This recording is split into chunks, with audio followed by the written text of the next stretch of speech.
What's up, you guys? Matt Jablonski here with the Point of Change with a Father's Day special with my friend Dru Hicks. If you're not watching live, drop me a hashtag replay. I'm going to hang out for a little while, let some people get here, build up a little crowd, get likes and some shares flowing, and then I will get the man, the myth, the legend Dru on here, and we will have a good time. Hope everybody had a good Father's Day. Happy Father's Day to any fathers out there, any fathers-to-be, stepfathers, father-in-laws, mothers who are filling both shoes. Anybody out there, thank you for everything you guys do, and happy Father's Day to you. Hey, there we got some people coming in. Let me know who you are, where you're watching from. Facebook does not like to tell me. Give me some likes, give me some loves, give me a share out in any addiction groups you may be a part of, or onto your own page if you wish. That'd be even better. Lynn Latour, how are you? Marcia Morrison, good to see you. Arlene Knight, thank you for being here. Joni Faulkner, hey Maddie, happy Father's Day. Thank you, Joni. Tim Parkinson, my brother, how you doing, man? Good to see you here. Ann Heath, how are you, dear? Thank you guys for being here. Brian O'Brien, showing up, showing out. We're getting everybody here. Give this video a share, guys. Give me some likes, give me some loves, get those hearts flowing up. Tonight, my friend Dru Hicks is going to join me for a Father's Day special. We're going to be discussing our fathers, our lives, you know, as an addict son. We're going to take you right through the whole walk. This is a little different for me. Normally I do this on Sunday nights, but I have an interview with somebody. Somebody from the recovery world comes on here and I get to ask a bunch of questions. And normally this isn't on me, but tonight me and Dru are going to share the stage and share a little bit together with you guys. A couple announcements this next weekend. The Recovery Crawl on June 27th in the Recovery Crawl group. If you guys are not a part of the Recovery Crawl group, definitely search on Facebook group, get over there and get joined. On June 27th, we're going to have the Recovery Crawl, which is a block of just 15-minute blocks of different recovery speakers from all over the world coming together and sharing some hope and inspiration. My spot is 6:15 p.m. So if you guys could be there to cheer me on, but don't just come for me, definitely stick around and see the speakers before and after me. It's going to be a great time. Josh and Lori, how you doing? Thomas Heath Sr. in Bruce, Wisconsin, right up in my hometown area. Thank you for being here, Thomas. Sonia, happy Father's Day. Thank you, Sonia. Rhonda Bridges, hi, how are you? Nikki Whitney, hey Maddie, I was able to spend the day with my dad. He came and picked us up for a cookout. Right on, Nikki. That's awesome. That's good that you had a good Father's Day. Tim Parkinson, thank you guys all for being here. Tracy, thank you. All right, guys, get some shares flowing down there, get some hearts flowing up, and I will get over here and get my video ready in a second as soon as I find it. There it is. All right, thank you guys. Let's get this show on the road.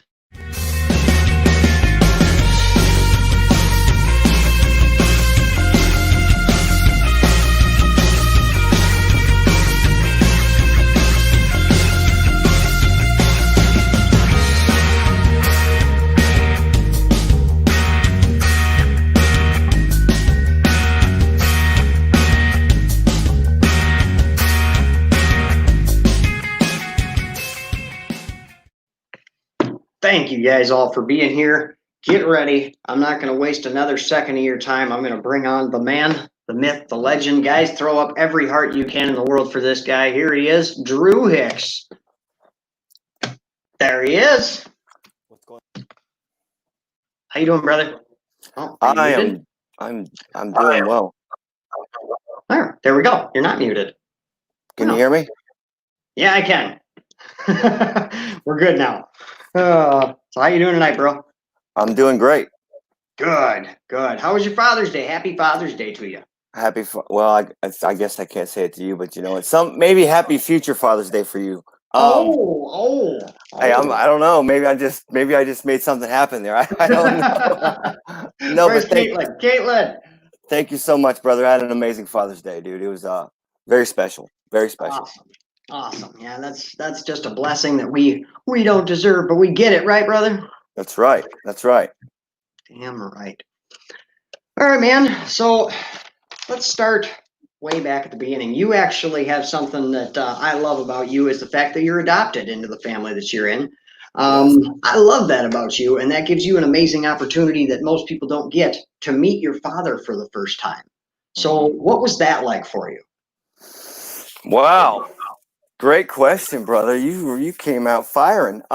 You know me. You know me. The man that I get to call father today, I met when I was 4 years old. Okay, I was put into foster care with my parents at the age of 4. You know, but I was brought in a very traumatizing time in my life. You know, I was injured badly. I was in the hospital the first 2 or 3 months that I was in foster care for the reason why I was taken from my biological mom in the first place, because of the injury I sustained. Um, so but meeting him for the first time, I still remember my first vivid memory of him. You know, he had at the time he had a big beard.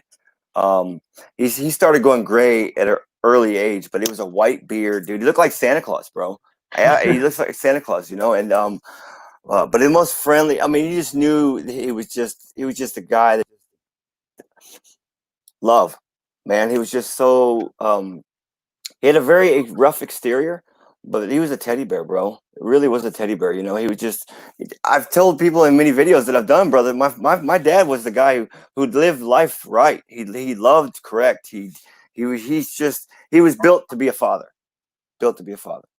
Definitely, definitely, and I'm glad he picked up that mantle himself. And actually, are now he adopted you and your siblings together. Yeah, he adopted me and my older brother Jay and my younger brother Tim. Um, and I think the reason why my dad was the way he was when he came to us boys was because my father grew up in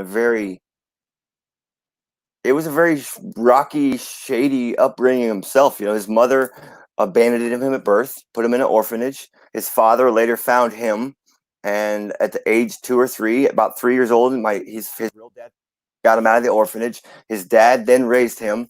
So his relationship with his mother was very, very rocky, like similar to my story. You know, it was like, so he kind of had that empathy for me and my brothers, our situation, and I think that's a lot of the reason that my father held on to me um, during my active addiction the way he did. Is because he just had that soft spot of I wasn't brought into this world correctly, and and I got kind of started on the wrong note, and so he wanted to kind of step in there and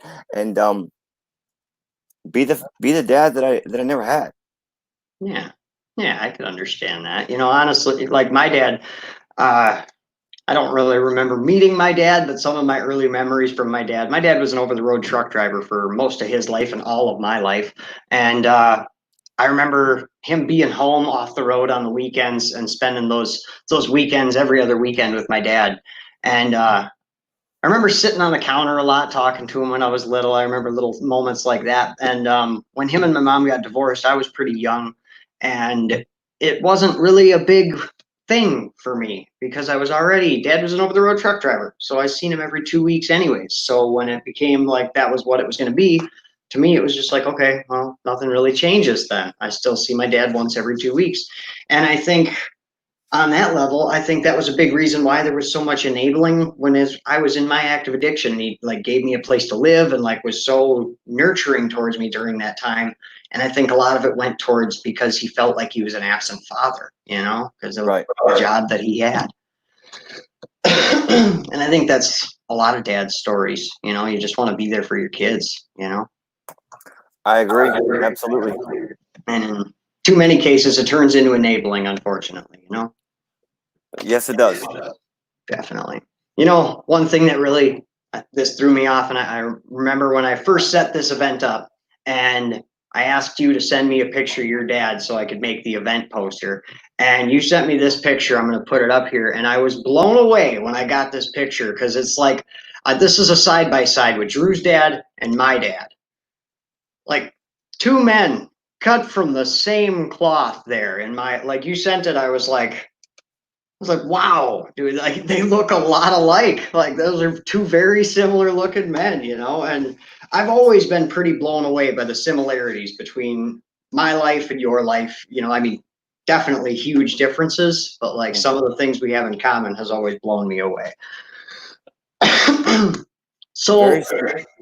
so with your when did your addiction begin? Like your drug use, I should say. When did that begin? I mean, am I echoing? No, you sound pretty good. All right. Well, my active addiction started.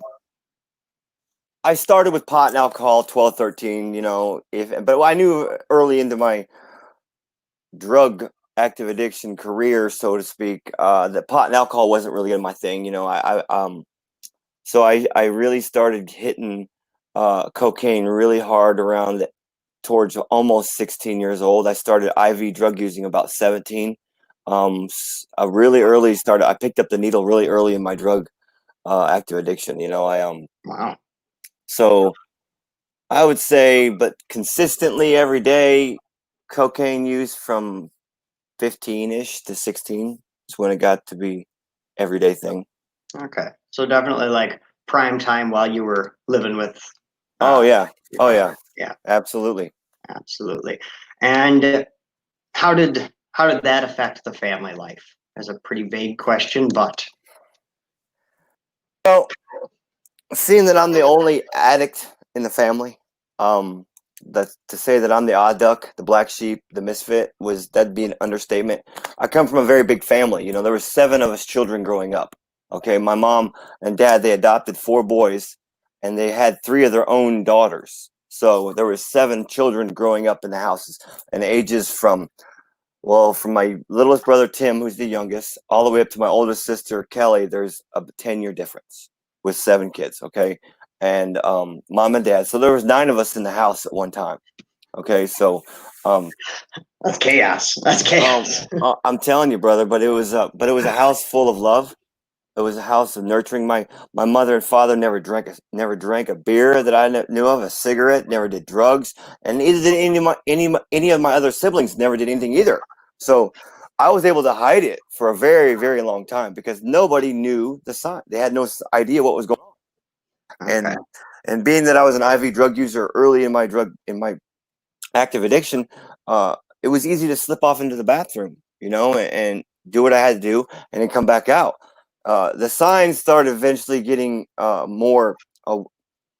They started asking questions, when I started getting reckless. Okay, because we start getting careless, right? We start getting Mhm. I start getting comfortable. I was wearing long sleeve turtlenecks in the middle of July, because the track marks. Things like that. Aren't you hot? Why are you wearing these clothes in the middle of the summer? Then my mom and dad started asking questions. Then the weight loss. Then the bags under the eyes. They started asking questions. My dad one time thought I was sick, like I had cancer, something was going on. He didn't know. He was like, "We need to get you checked out. Something's going on. You don't look healthy. You don't look right." And but how it affected the family, bro. Once it came out, it destroyed my family immediately.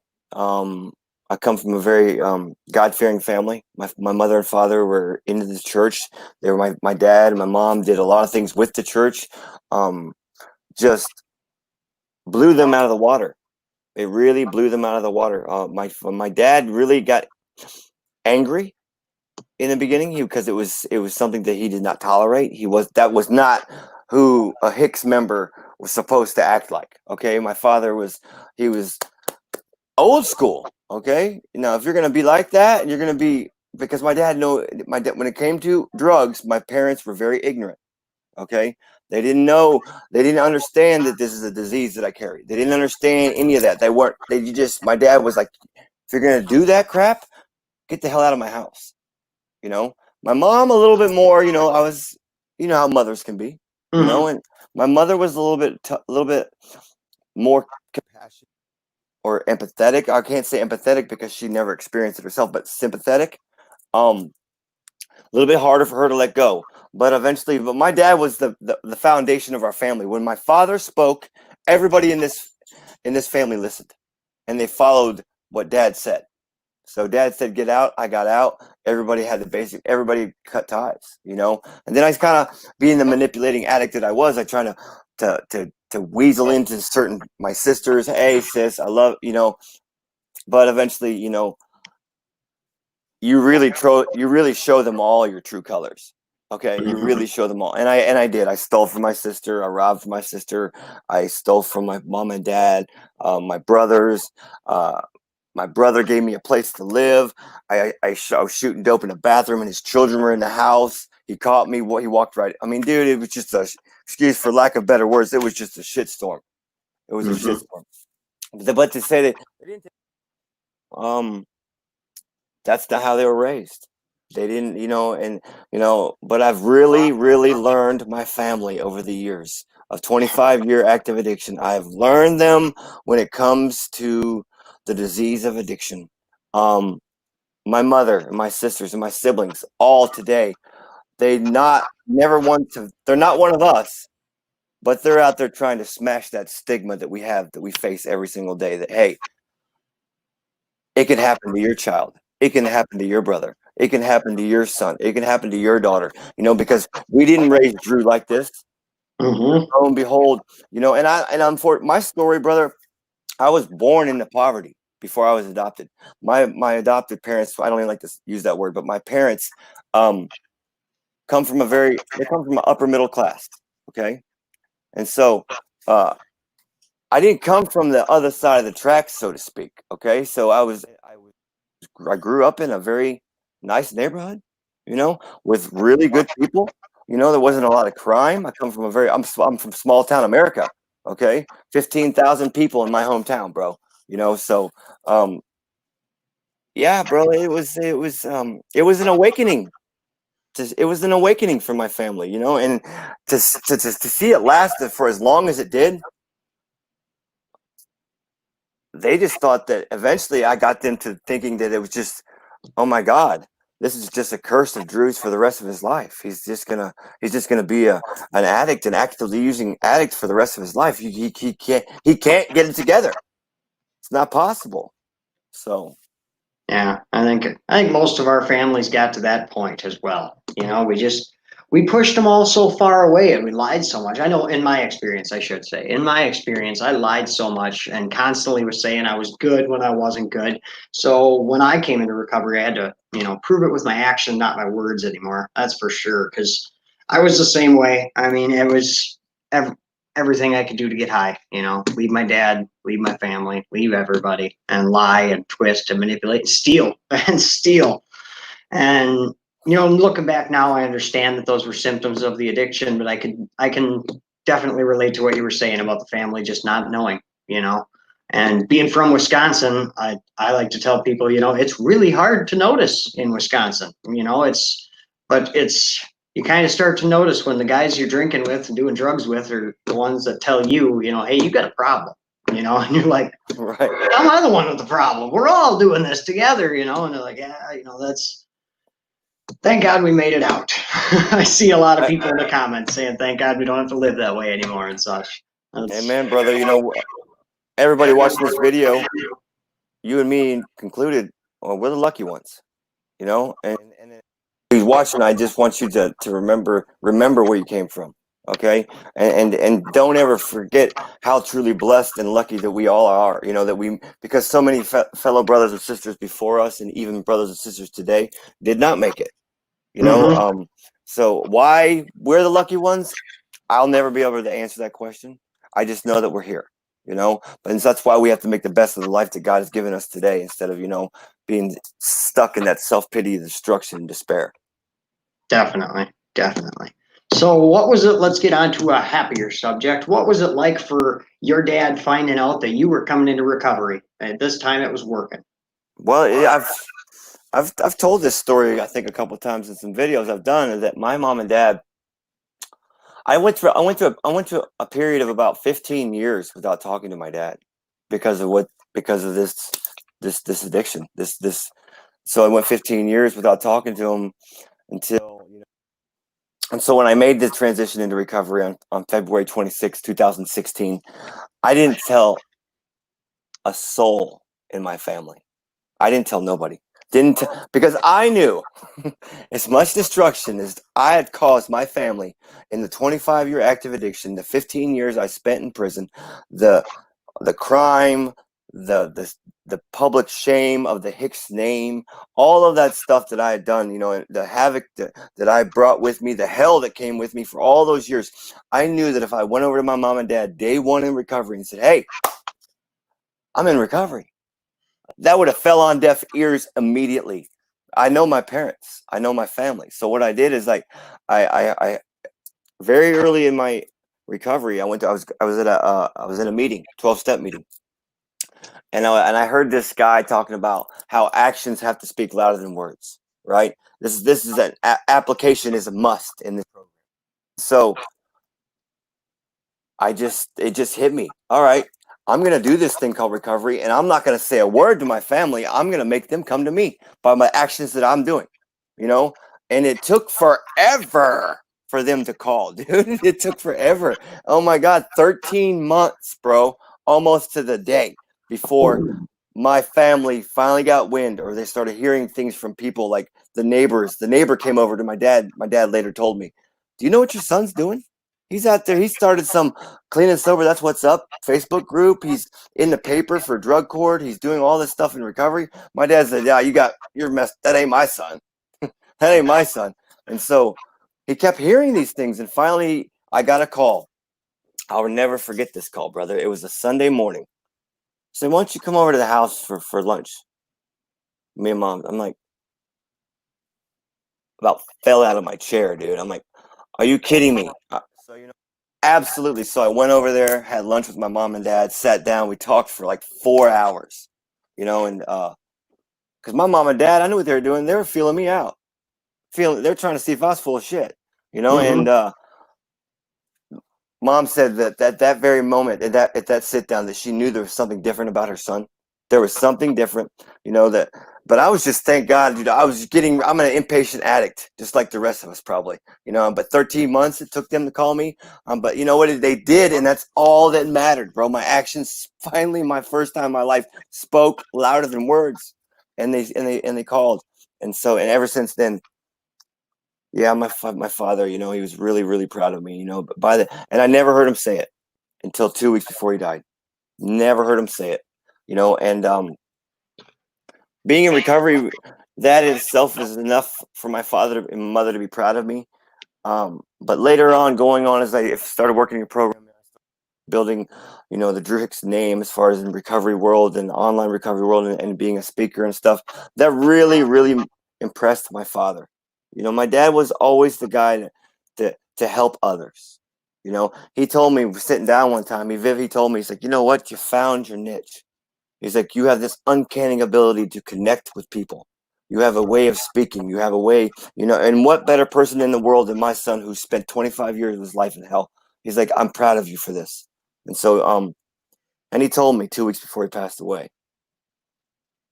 Damn, that's awesome, brother. That's awesome. And that makes me think all the people that didn't get that opportunity, that you really are blessed in that moment that you were able to hear that. Oh, man, I'll never forget it. It's top two most important moments in my life. But outside of having my children, Mhm. that moment with my dad standing right in front of the fireplace. Never forget that day, the place I was, where he was standing, where I was standing, what I was wearing. It was that important to me. I remember what I was wearing.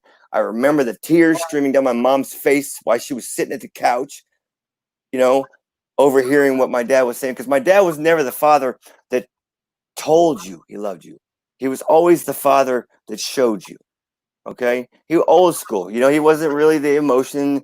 I love you, hug you, give me a. He wasn't. That wasn't my dad. My dad was the man who went to work for 42 straight years and didn't miss a day.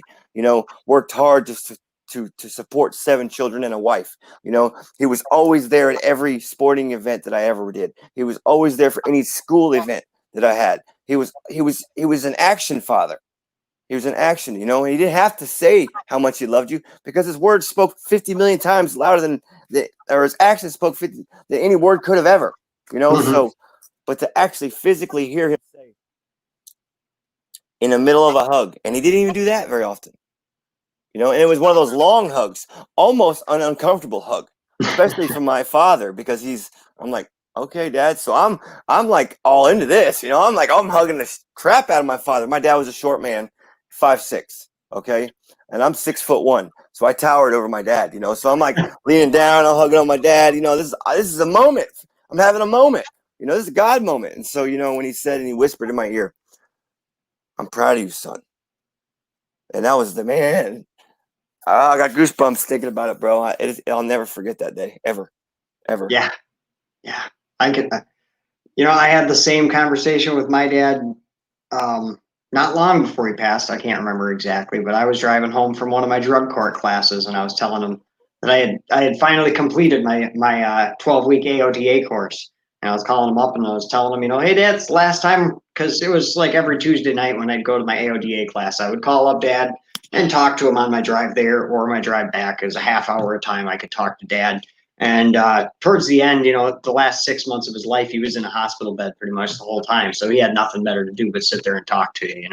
And we talked pretty much the whole drive home. And he said, and I told him that I completed the course, and he was like, damn, I'm proud of you, son. And it was just kind of, thanks, Dad. Yeah. Doing good. Yeah, I know. That's great, isn't it? Yeah. And Dad was the same way, just a straightforward kind of guy. Didn't like to shed a lot of tears. Didn't like to hug you very often, but man, he was just the biggest heart. The biggest heart in the world on that guy.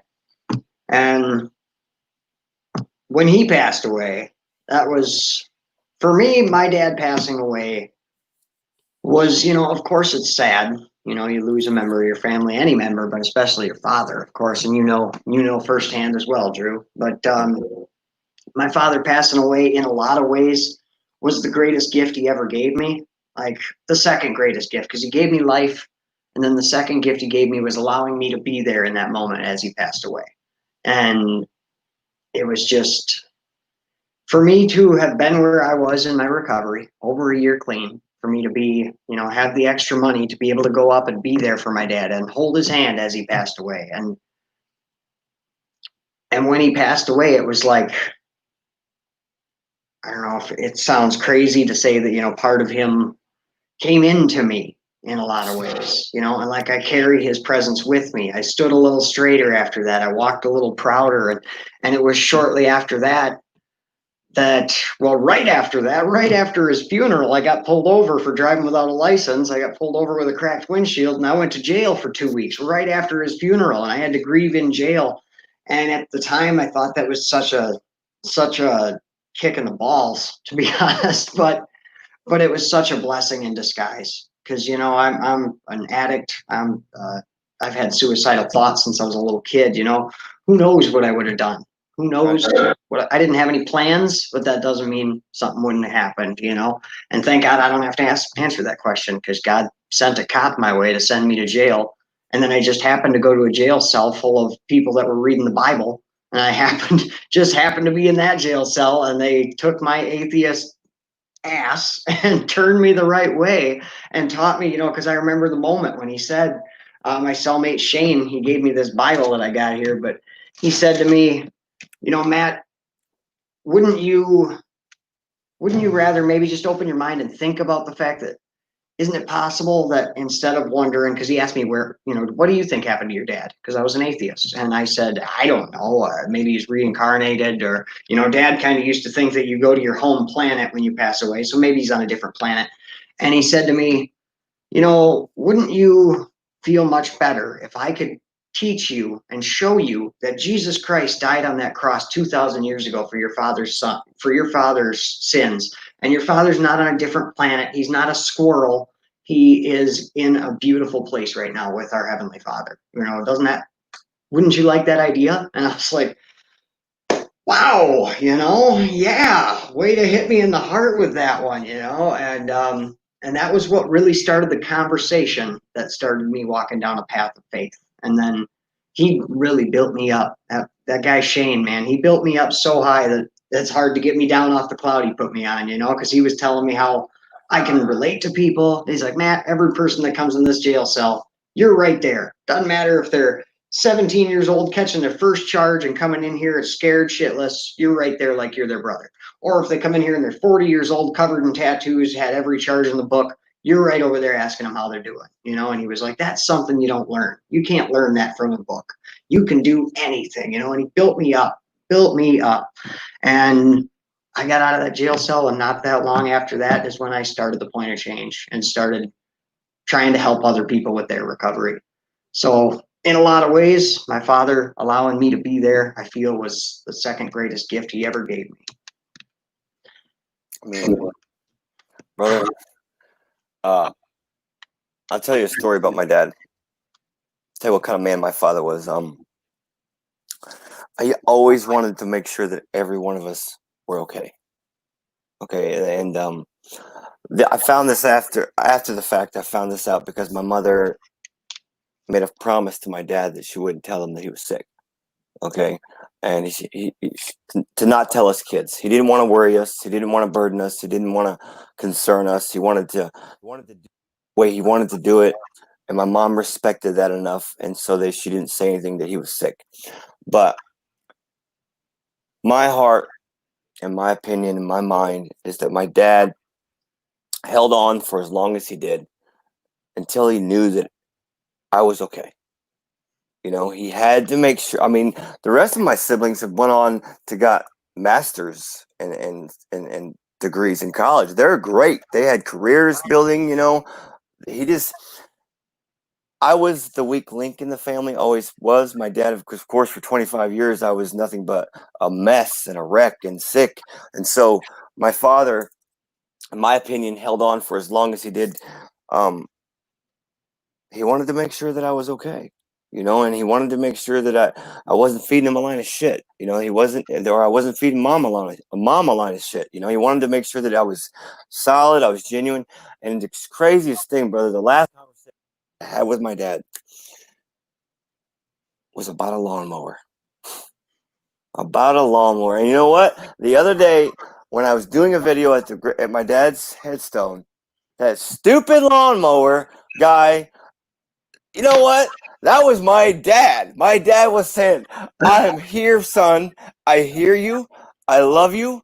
And I'm proud of you. That was my dad, because that was the last conversation I had with my dad, was about a stinking lawnmower. You know, I'm like, and after I did the video, I'm like, that was my damn dad. My dad was trying to talk to me. I'm here, brother. I'm here, son. I'm here. I hear you, brother. I'm here. You know, I love you. I'm proud of you. And so, you know, it's crazy because 2 days before he passed away, he came over to my house. I borrowed his lawnmower, you know, and I was putting the lawnmower up in the back of his truck with him and telling him goodbye. I said, goodbye, Pop, because we didn't really hug. Like I said, that wasn't a thing with me and my dad. So I'm going to the house and I stopped. Something just said stop. You know, I mean, you know, you get the feelings about something. So I turn around, I look back. My dad had stopped in his tracks too, but it was I was looking at his back, and he slowly turned around and said, I love you. And I'm like, what? You don't talk like that. So, you know, I'm like, so I'm eating it up. I go, I love you too, Pop.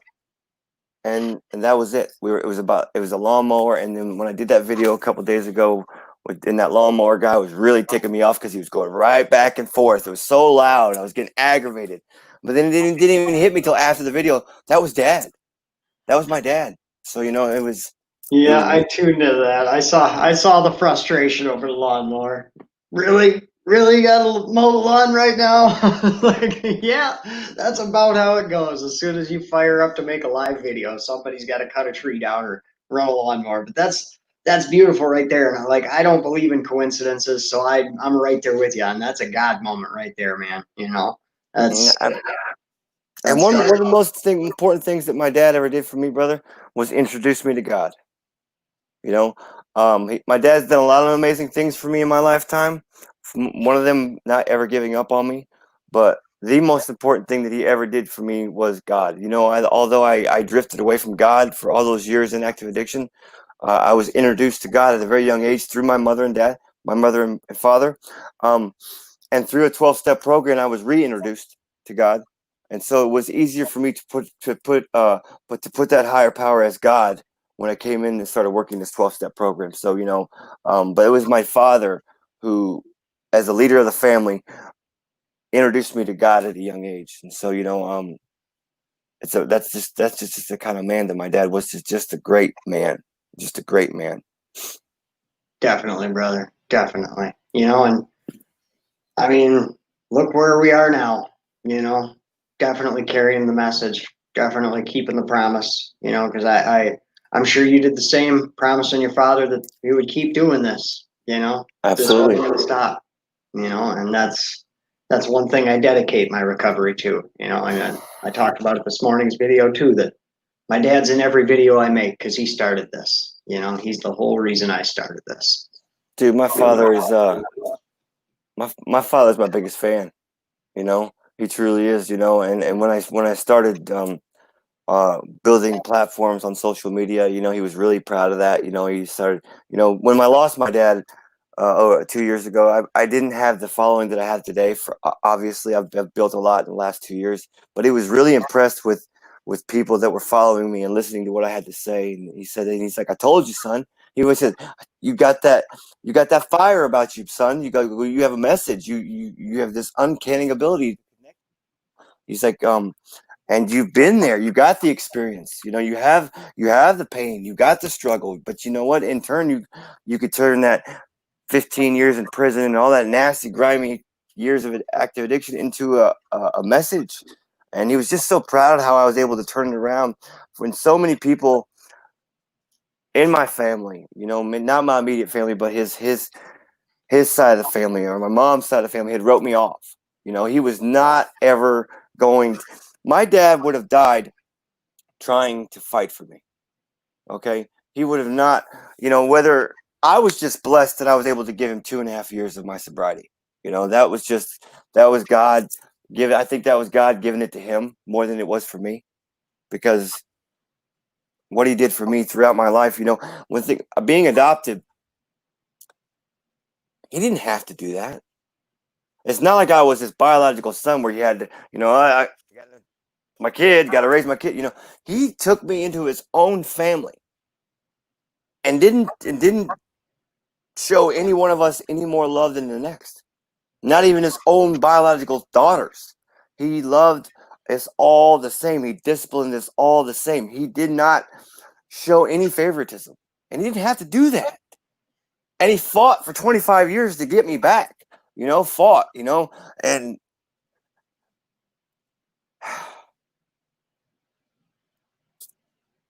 you're gonna make me cry now.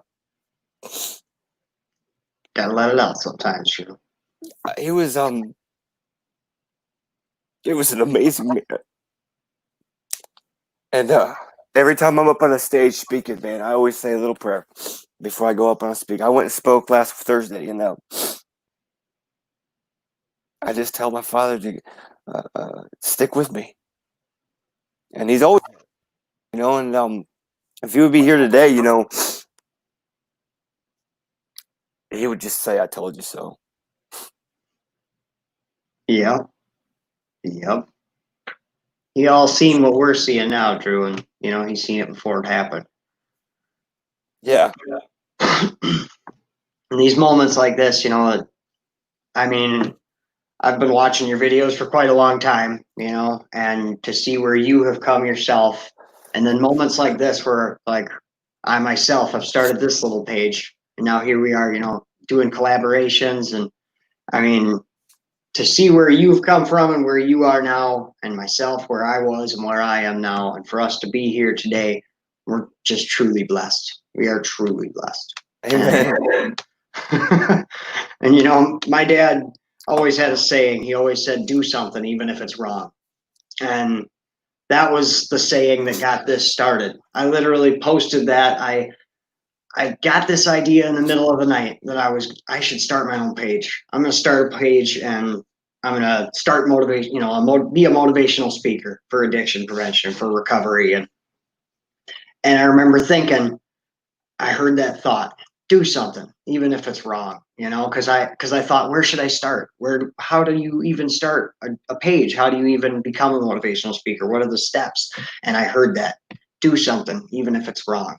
And in that moment, it made more sense than it had ever made in my life, because other times my dad had said that to me. I always thought he was saying, like, do something, even if you do something bad, you know, and it always didn't. It was always kind of like, what the hell is he talking about? But in that moment, when I heard it, I realized what he was saying was, you know, do something, even if you don't know how to do it, even if you're doing it wrong the whole time, and one day you find out that you screwed this whole thing up and you got to start over from scratch. At least you're trying. Just do something. And in that moment, I clicked the thing to start a page, and I typed in Matthew Jablonski motivational speaker, and then it said it has that little at symbol, you know, and a blank, and it was Matthew Jablonski motivational speaker at blank, and I was like, what am I at?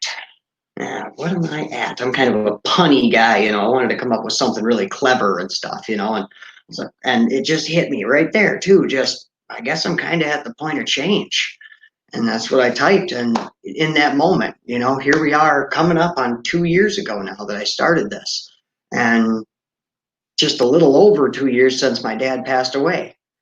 And there's definitely something to that, you know, the power of somebody. I think there's something to the power that somebody has when they love you.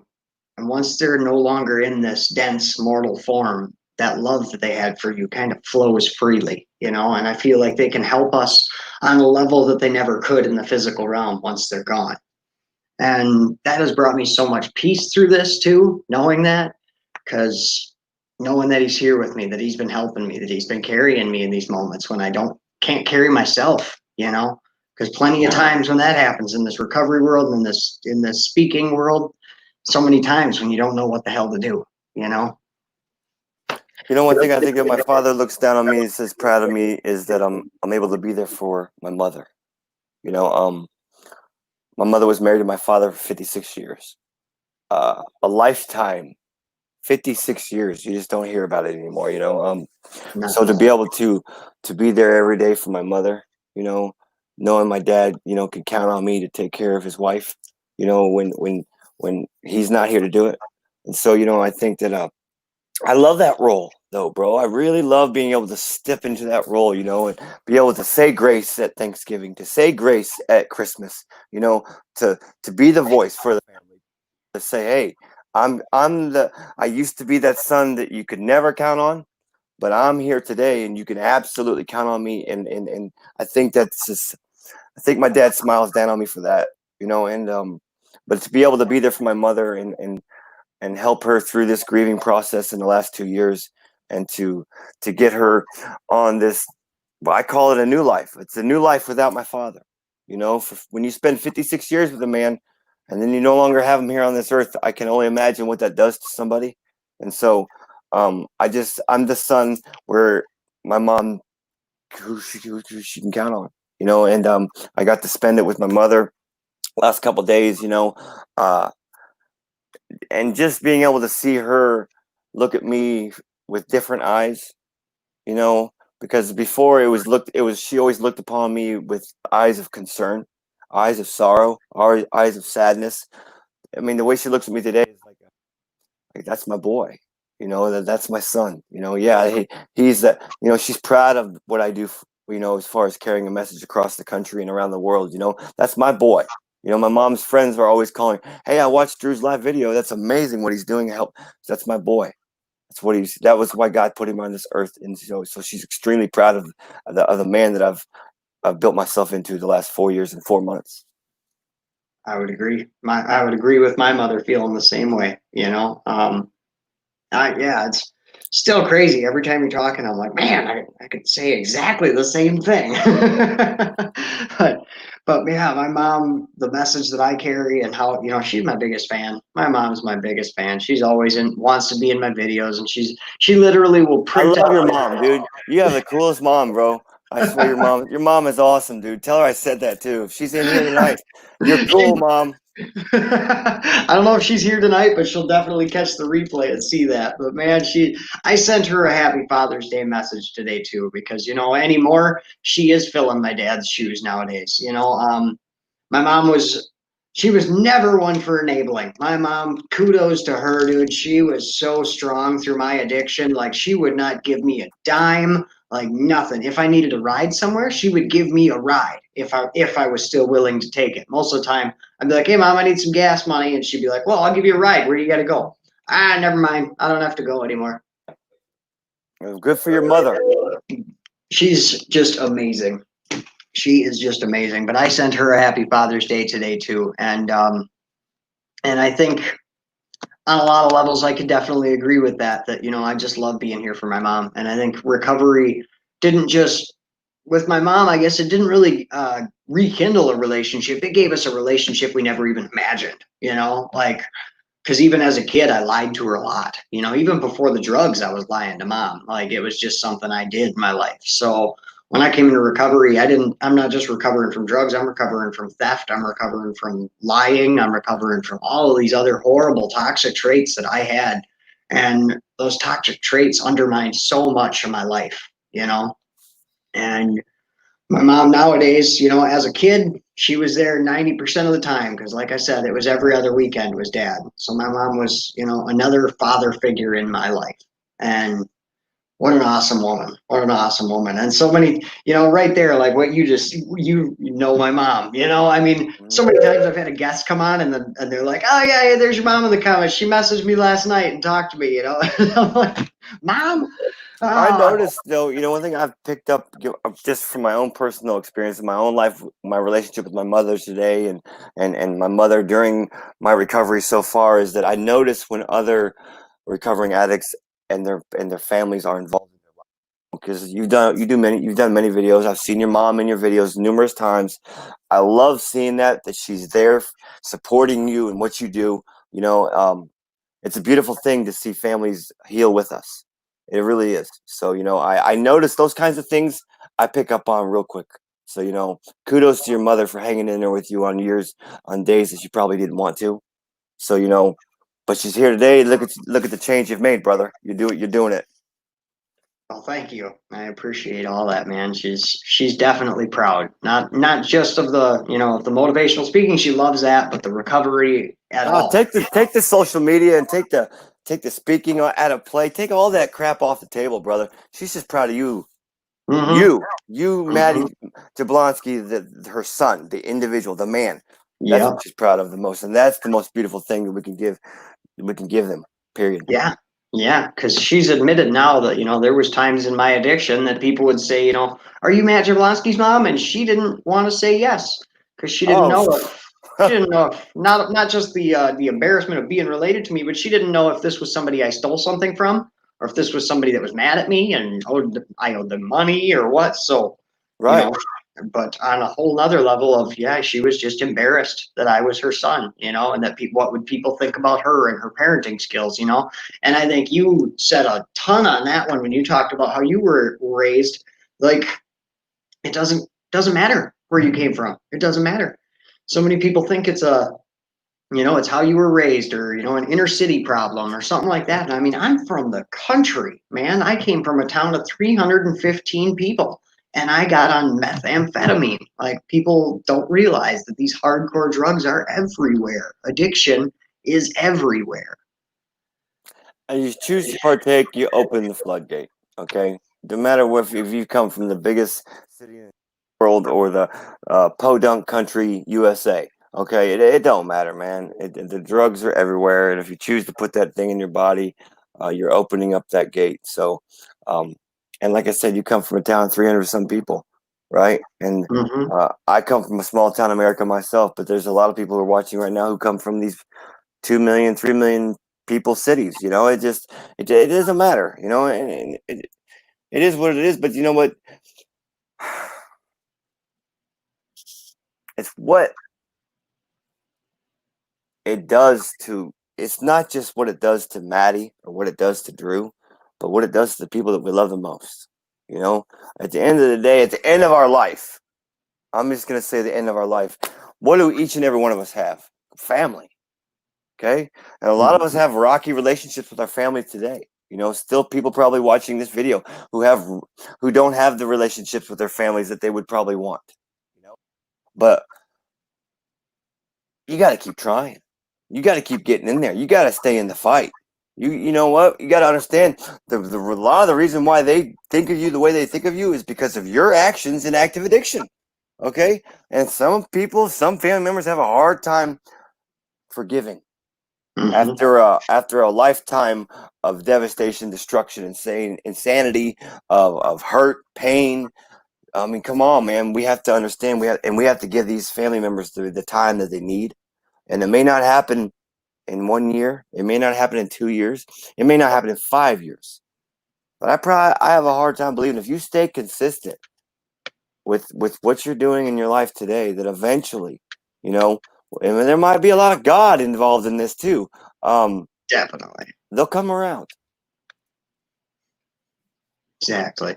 Exactly. And like you said before, it took 13 months for your parents and your family to come see you, 13 months. And that's not just recovery. I mean, you were doing recovery, but you were also speaking already, and you had already started your page before they even Yeah. acknowledged your recovery. Hmm. Myself, I was in recovery, and my family, I didn't push too much that I was, I didn't talk about it very much, but they knew, and they were definitely watching. And if you're and that was a challenge in itself too, because I remember going through a period where I started to feel like everybody wasn't watching me because I was doing good. Everybody was watching me, waiting for me to fail. Is kind of the feeling I got. Like like they were watching NASCAR. They're just Hmm. watching it, waiting for the big crash. And that thought really took me down a notch too. Thank God for counseling. Thank God for groups. Thank God for things like that, because I was able to share on it and talk to people, and found out that was me. That was my own bull crap going on in my head, that I was worried about failing, so therefore, I thought other people were thinking that I was going to fail, Hmm. and isolating those thoughts and considering them, and this whole recovery process for each and every one of us is just one hell of a process. But it's such a amazing miracle, but it takes such time, and I think it's awesome that I'm not quite a year behind you. You're February 26th, 2017 or 2016. 16. Yeah, I'm February 3rd, 2017. So just right there, So I'm right behind you, following you, brother. But I in my first year plus of recovery, I call it stagnant recovery time. I was doing a little bit of working on myself. I was working with my probation officer and doing some paperwork and stuff like that. She would give me work packets and stuff like that. So I was kind of working on myself, but I hadn't accepted a higher power. I hadn't forgiven myself for what I had done. I hadn't been trying to make any amends at all. I hadn't done any of the work yet. And I think my father passing away was like my huge wake up call. That was like this was meant to be. I got to keep this going. I got to put the work into this. And then that was when, because my dad was a big supporter of me through my recovery that first year, man, having him there to call at any time and talk to him and tell him how I'm doing. And then when he passed away, it was like I lost not just a father and a friend, but I lost a huge part of my support system with him. And that was him passing away was the whole reason I started joining Facebook groups and joining looking for addiction recovery groups on Facebook. And that's the whole reason why I started this. And I mean, it was beautiful. It really was beautiful for me to be where I was because I got the call that my dad was close, and I hadn't been taking it seriously because my dad was in bad shape like most of my life. My dad was in poor health. So he was always in and out of the hospital. He was always spending a couple weeks in the hospital here and there. But this time he was in there for 6 months, but still for some reason I wasn't totally taking it seriously. And I remember my brothers would tell me different things that happened, and I would kind of say, and they would say, he's getting close, and I would say, oh, quit it, stop. He is not, he's just fine. The old man's hardened woodpecker lips. He's going to be just fine. And then I got the call from my oldest brother, Mick, and that was when I knew it was serious. And he said, Matt, you got to make a plan. You got to come up here and see Dad. And I was like, yeah, all right, I'll do it. I got like a 3-day weekend coming up in 2 weeks, and I'll be up. And he said, he doesn't have 2 weeks. And that was when it was like, okay, like this is why we do this. This is why we're in recovery. This is why we got here. This is why you have this car. I didn't have a license yet, but I was like, I got a car. Like, I'm going to be there. So I took off work and I went up to see him, and we had all these plans to do this nice family get together, and all the plans kind of fell apart. And we ended up just doing it right there at the hospital and having a get together. And then the next day I was supposed to get up and head back to work. I should have left Sunday night, but I stayed another night because I was with my family, and it's always hard to tear yourself away when you live 4 hours away. So I stayed the next night, and then Monday morning I had to leave by like 10 a.m. to get back here in time for work, and I would have been cutting it close. But I woke up at like 6 o'clock in the morning, super early, and I was just like, Dad's still alive. I just had this voice telling me, Dad's still alive. Go see Dad. Go see Dad one more time. You can't just drive through the town he's in and go home. Like, you have to stop and see him. So I did. I stopped and I seen him. And then that's when the nurse told me that he had gotten even worse overnight and that he was no longer talking, that he was no longer looking around the room anymore. And that was when I went in there and I was able to hold his hand and tell him that I was sorry for everything I had done. I was able to tell him that, that it wasn't because of the way he had raised me. And I was able to tell him that I'm over a year clean, and to be able to sincerely tell him that, it wasn't a lie this time. I could actually tell him. And it was like everything just lined up perfectly. And then I said, Dad, if you need to go, you go. And he squeezed my hand and he let go and he was just gone. And it was so peaceful and just so powerful and beautiful. And I want more people to feel that. I want more recovering addicts families to know that their kids are okay, to know that me, you, these guys in this news feed or in the chat here, everybody, to know that we're okay. And whatever they have to do, whether it's passing away or moving away or going somewhere or taking a new job or whatever it is, that they can do that because they know you're okay. Like that, me being in recovery healed my whole family. It really did. It's just healing for everybody. Absolutely. I mean, I can agree wholeheartedly on the healing aspect of when it comes to the family involved. It affects the disease we carry affects everybody. So the healing is going to affect everybody. So it's a beautiful thing today to be able to heal with my family. And for them to uh, I think the biggest thing that I take away from what recovery has given me when it comes to my relationship with my father before he left and my siblings and my mother today is that when I go around them, there's not that uncomfortable feeling anymore. You know what I mean? I mean, my mother, I love my mother, but I always felt uncomfortable around my mom when I was in active addiction. I always felt so out of place around my mom. It was like she was always looking at me, and I knew that because she was concerned. She was a mother, a caring, loving mom. So she was always looking at me, like I said earlier, in the eyes of sorrow and pain, and so I was very uncomfortable around my mother for a period of over 25 years. So recovery, I don't feel that anymore. It's just I'm home. This is right. This is my mother. She loves me. Anyway, there's not that, and all my siblings too. I don't feel uncomfortable around them anymore. It's like I know that I have the history of being the black sheep in the family, but I don't feel that way anymore. Okay, I feel like I finally belong. And I for so many years I didn't have that feeling, but when it comes to my dad, and I love you, Pop. Is that he was the best example for me. Okay, I may not have come from my father's loins, but he is my father through and through. God put him on this earth to deal with this addict, okay? To deal with this and to show me how to live life, to show me how to love, to show me how to take care of your family, to show me, my father, although for many years I didn't carry the quality of integrity, my father was the definition of integrity.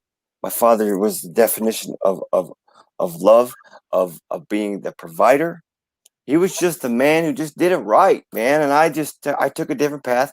And I've told my dad a similar conversation. Hey, Dad, it's not how you raised me. It was never how you raised me. I was just running from some things. I didn't want to deal with some things. I didn't, and I'm not saying that today to even justify my actions. Okay, what I did is what I did. I own it today. I own I'm cleaning up the past, but I was feeling a pain at the age of 13, 14, 15 years old that I didn't know how to deal with. And I didn't think that my mother and my father were the people for the job. And so I turned and went a different direction. And I picked up a drug that I thought was my solution. It turned out to be anything but. So, but we're not there today. We're here, and my father looks down on me, and I know that he's proud of me just in the last 43 days of my life, the changes that I've made.